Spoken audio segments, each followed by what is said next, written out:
अस्सलाम वालेकुम। आज हम बात करेंगे कि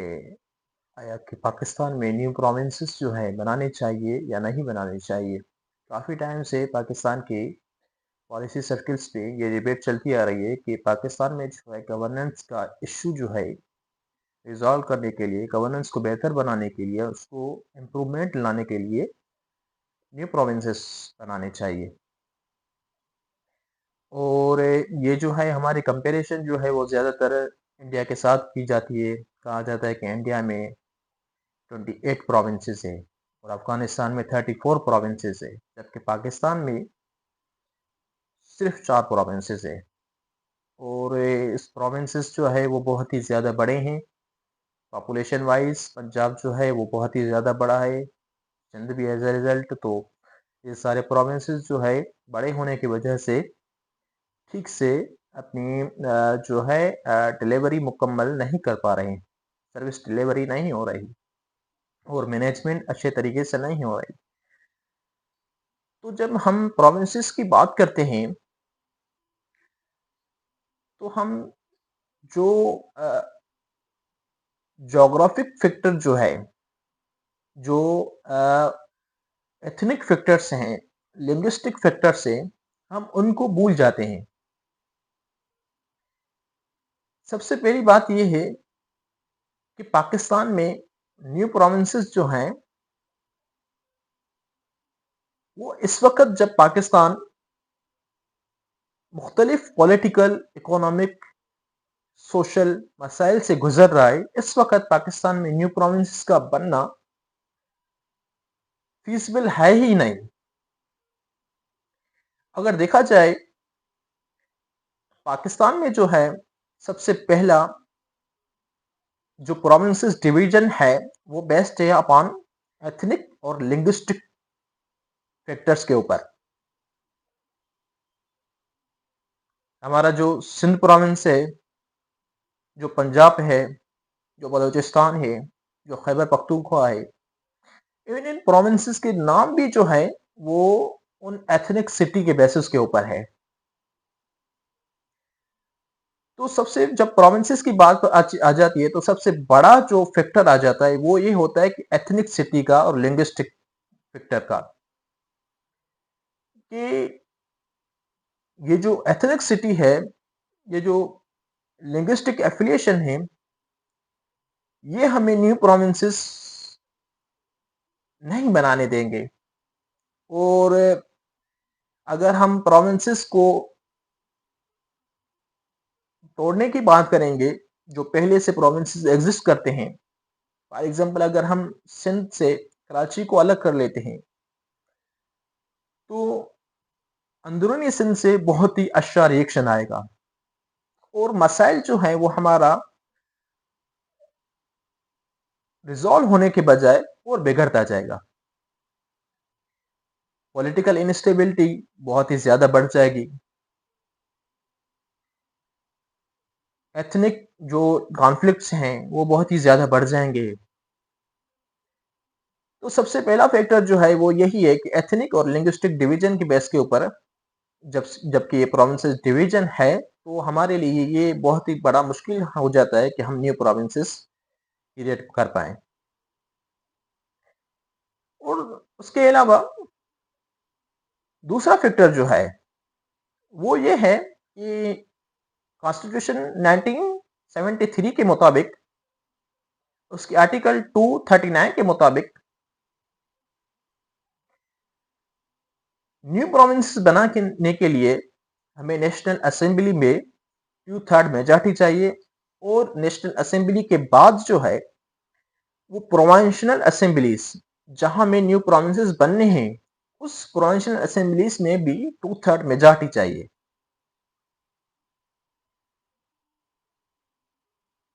वो बिल 2/3 मेजॉरिटी से पास हो, नेशनल असेंबली से भी पास हो, प्रोविंशियल असेंबली से भी पास हो, तब जाके जो है न्यू प्रोविंसेस क्रिएट किए जा सकते हैं। लेकिन अगर रियलिटी को देखा जाए तो हमारी जो प्रोविंशियल असेंबलीज हैं वो बिल्कुल ही इस चीज़ के लिए तैयार नहीं है और ये चीज़ एग्जिस्टिंग जो डायनामिक्स है अगर उसको देखा जाए तो वो बिल्कुल भी ये चीज़ नहीं होने देंगे कि न्यू प्रोविंसेस क्रिएट किए जाएं। तो ये दूसरा फैक्टर भी जो है हमें इससे भी हमें जो है ना नज़र आता है कि न्यू प्रोविंसेस जो हैं पाकिस्तान में फीजिबल ऑप्शन नहीं है। उसके अलावा तीसरा फैक्टर जो है जब आप न्यू प्रोविंसेस बनाएंगे तो जाहिर सी बात है आपने एडमिनिस्ट्रेटिव डिविजन्स करनी है, आपने जो है असेंबलीज बनानी है, हर एक प्रोविंस की अपनी असेंबली बनानी है, हर एक प्रोविंस का अपना सीएम इलेक्ट होगा, हर एक प्रोविंस का जो है अपनी उसके टॉप ब्यूरोक्रेसी होगी, उसकी जुडिशरी होगी। तो जब पाकिस्तान में मौजूदा इस वक्त इकोनॉमिक स्ट्रेंथ बहुत ज्यादा है, हमारी पाकिस्तान की इकोनॉमी जब इस वक्त बहुत ही ज्यादा डिफिकल्ट फेज से गुजर रही है, तो आया ये चीजें क्या मुमकिन है कि हम इतने एक्सपेंसेस अफोर्ड कर पाए कि हम जो है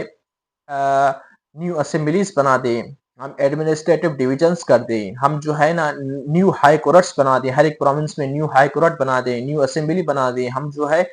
सेक्रेटेरिएट बना दें, हम जो है एडमिनिस्ट्रेटिव डिवीजन कर पाए। तो मौजूदा सूरत हाल इकोनॉमिक को देखा जाए तो हमने हमारे लिए ये भी चीज़ बहुत ही मुश्किल है कि हम जो है इकोनॉमिकली अफोर्ड कर पाए न्यू प्रोविंसेस को। उसके अलावा चौथा फैक्टर जो है वो ये है कि जब न्यू प्रोविंसेस बनेंगे तो जो न्यू प्रोविंसेस जो क्रिएट होंगे, तो जो न्यू प्रोविंसेस जो क्रिएट होंगे और जो एग्जिस्टिंग जो जिस तरह से हम कहें कि जहां पर एग्जिस्टिंग जो कैपिटल्स प्रोविंसेस के हैं, अगर उनको देखा जाए तो उनमें जो है एक गैप बहुत ज्यादा बड़ा है। अगर हम बात कर लें कि अगर कराची से इंटीरियर सिंध को अलग किया जाए तो ये होगा कि कराची जो है वो बहुत ही ज्यादा डेवलप करता हमें नजर आएगा, जबकि इंटीरियर सिंध जहां पर इतनी ज्यादा इंडस्ट्रीज नहीं है, जहां पर इतनी ज्यादा डेवलपमेंट पहले से है ही नहीं, तो एज अ रिजल्ट जो है हमें यह चीज देखने को मिलेगी कि इन प्रोविंसेस के बीच में और जो इनइक्वलिटी का फैक्टर है वो हमें बहुत ही ज्यादा बढ़ता नजर आएगा। हम देखेंगे कि एक पोर्शन एक प्रोविंस जो है वो बहुत ही ज्यादा डेवलप कर रहा है और एक प्रोविंस जो है वो बहुत ही ज्यादा नीचे जा रहा है। तो ये जो है ये हमारी नेशनल यूनिटी को भी जो है हमें उसको भी असरअंदाज करेगा। तो ये भी फैक्टर है जो हमें नजर आता है कि न्यू प्रोविंसेस जब बनाएंगे तो इनइक्वलिटी जो जिसके लिए हम लोग बना रहे हैं न्यू प्रोविंसेस, हम लोग न्यू प्रोविंसेस इसलिए बना रहे हैं ना कि जो हमारी इनइक्वलिटी है रीजन्स के बीच में वो खत्म हो जाए। तो न्यू प्रोविंसेस बनाने से तो हमें यही चीज नजर आती है कि ये जो इनइक्वलिटी है ये तो बढ़ती नजर आ रही है। साउदर्न सिंध जो है वो नॉर्दर्न सिंध से ज्यादा डेवलप्ड होता हमें नजर आ रहा है। नॉर्दर्न पंजाब जो है लाहौर साइड वो साउदर्न पंजाब से बहुत ही ज्यादा डेवलप्ड होता नजर आ रहा है। तो ये तो मसाइल का हल तो नहीं हुआ जिस मकसद के लिए हम लोग न्यू प्रोविंसेस बनाने की कोशिश कर रहे हैं। तो इन सारे फैक्टर्स को मद्देनजर रखते हुए हमें यही बात नजर आती है कि पाकिस्तान में न्यू प्रोविंसेस बनाने का जो इस वक्त डायनामिक्स हैं वो उसके फेवर में नहीं है। पाकिस्तान में न्यू प्रोविंसेस बनाने के लिए ये मौजूदा सूरत हाल जो है वो उस चीज़ को सपोर्ट नहीं करती, जहाँ पर हमारी पहले से ही इकोनॉमी बहुत ही ज़्यादा डिफ़िकल्ट फेज़ से गुज़र रही हो, जहाँ पर पॉलिटिकल हमारे डिवीज़न सबसे ज़्यादा हो, पॉलिटिकल पोलराइज़ेशन ज़्यादा हो, जहाँ पर जो है हमारी गवर्नेंस का इनइक्वलिटी का जो है मसला सबसे ज़्यादा हो। तो हमें यही लगता है कि न्यू प्रोविंसेस बनाने के लिए इस वक्त जो सूरत हाल है वो उसके फेवर में नहीं है। इसका मतलब यही है कि न्यू प्रोविंसेस पाकिस्तान में फीसिबल नहीं है। तो फिर जो है सवाल आता है कि गवर्नेंस को ठीक करने के लिए क्या किया जाए। आर्टिकल 140 ऑफ कॉन्स्टिट्यूशन 1973 वो ये कहता है कि आप जो है लोकल गवर्नमेंट्स को एम्पावर कर दें। आप जो है लोकल गवर्नमेंट्स को पावर्स दे दें ताकि वो जो है ग्रास रूट लेवल पे सर्व कर सकें। अब बात ये है कि 18th अमेंडमेंट में फेडरल गवर्नमेंट ने प्रोविंसेस को तो एम्पावर कर दिया, प्रोविंसेस को बहुत ही ज्यादा पावर्स दे दिए, लेकिन अफसोस की बात यह है कि प्रोविंसेस जो हैं वो बहुत ही रिलक्टेंट है अपने पावर्स को जो है लोकल गवर्नमेंट्स के तरफ डिवॉल्व करने के लिए। प्रोविंसेस जो है वो अपने पावर्स जो है वो उन्होंने सेंट्रलाइज करके रखे हुए हैं और वो जो है लोकल गवर्नमेंट्स को स्ट्रेंथन नहीं कर रहे और एज ए रिजल्ट जो है हमें ग्रास रूट लेवल पे गवर्नेंस का मसला अच्छे तरीके से सुलझता हुआ नजर नहीं आता। अगर हम जो है लोकल गवर्नमेंट्स को एम्पावर कर दें, अगर हम जो है डिस्ट्रिक्ट एडमिनिस्ट्रेशन को एम्पावर कर दें, अगर हम जो है ना टाउन्स कमेटीज को और म्यूनिसिपल कमेटीज को जो है हम लोग उनको उनकी परफॉर्मेंस को हम इनहांस कर दें, उनकी परफॉर्मेंस को हम इम्प्रूव कर दें, तो हमें जो है ग्रास रूट लेवल पे ये जो गवर्नेंस के मसाइल है वो काफी हद तक रिजॉल्व होते हुए नजर आएंगे। जब लोकल गवर्नमेंट्स जिस तरह से हम देखें ना कि अब तो फेडरल प्रोविंशियल गवर्नमेंट्स ने सब अपने पावर सारे रख ली है। अब मिनिस्टर जो है, सीएम जो है, चीफ मिनिस्टर जो है या उसके कैबिनेट मिनिस्टर्स जो हैं वो तो हर एक डिस्ट्रिक्ट में, हर एक तहसील में अवेलेबल तो नहीं है ना। तो अब जो आवाम जो है, अब अगर सूरत हाल बेहतर नहीं हो रही, एजुकेशन की सूरत हाल अगर बेहतर नहीं हो रही, हेल्थ की सूरत हाल बेहतर नहीं हो रही, तो जब जिसके पास पावर्स हैं वो अवेलेबल नहीं है तो आवाम जो है अकाउंटेबल किसको बनाए, आवाम जो है किससे सवाल पूछे। तो अगर हम वो यही पावर्स जो है वो डिस्ट्रिक्ट एडमिनिस्ट्रेशन को दे दें, हम लोग जो है यही पावर्स चेयरमैन को दे दें, हम लोग यही पावर्स जो है ना म्यूनिसिपल कमेटी को दे दें, टाउन कमेटी को दे दें, हम लोग यही पावर्स जो है ना मेयर को दे दें, तो अब ये जो इलेक्टेड जो रिप्रेजेंटेटिव्स होंगे ये जाहिर सी बात है डिस्ट्रिक्ट एडमिनिस्ट्रेशन में अवेलेबल होंगे और आवाम को जो है इनको असेसिबल ज्यादा होंगे। तो आवाम जो है जो भी मसाइल हैं हमारे गवर्नेंस के, अगर ये लोग उनको डिलीवर नहीं करेंगे तो आवाम इनको अकाउंटेबल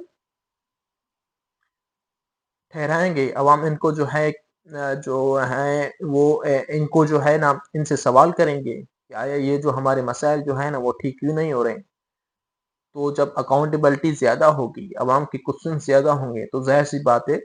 गवर्नेंस का मसला जो है हमें अच्छे तरीके से बेहतर होता हुआ नजर आएगा। एट द एंड में यही जो है ना बात अगर हम कंक्लूड कर दे तो यही बात बनती है कि पाकिस्तान में इस वक्त जो डायनामिक्स हैं वो इस चीज़ को अफोर्ड नहीं कर पाते, इस चीज़ को सपोर्ट नहीं कर पाते कि न्यू प्रोविंसेस बनने चाहिए। और अगर गवर्नेंस का मसला जो है ना ठीक करना है तो उसके लिए सबसे बेहतरीन ऑप्शन जो है वो यही हमें नज़र आता है कि हम जो है लोकल गवर्नमेंट्स को, डिस्ट्रिक्ट एडमिनिस्ट्रेशन को एम्पावर कर दें और उनके